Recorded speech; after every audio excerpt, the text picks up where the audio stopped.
in this question we are given that there are two committees. One is the financial committee, let's denote that by FC, and one is the planning committee, let's denote it by PC. We are given that each of these committees contain n members.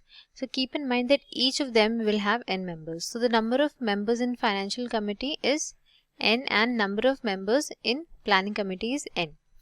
And no one was a member of both committees. So there is no one who's common to both the committees.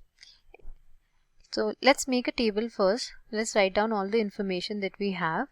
So first is the financial committee and the second is the planning committee.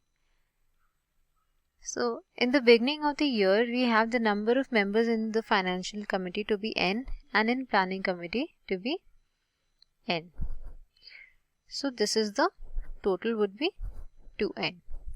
Now it is given that at the end of the year 5 members left the finance committee.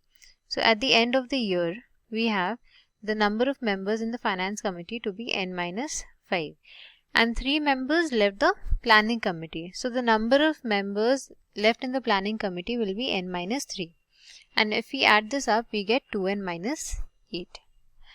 We have to find out how many members did the finance committee have at the beginning of year. So we have to find the value of n.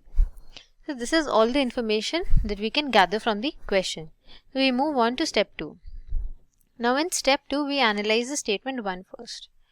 So in statement 1 we are given that the ratio of total number of members who left at the end of the year.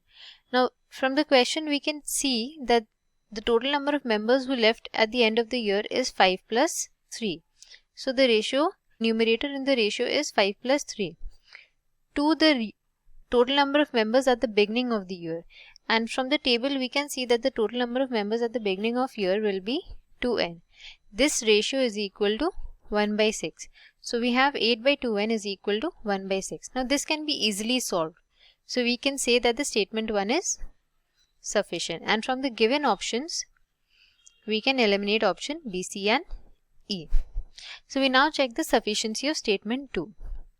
Now in statement 2 we have that at the end of the year 21 members remain on the planning committee. Now from the table we have created we can see that the number of members in the planning committee is n minus 3. So we have n minus 3 should be equal to 21. Now obviously we will get the value of n as 24. So we can say that statement 2 is also sufficient. And hence the correct answer is option D.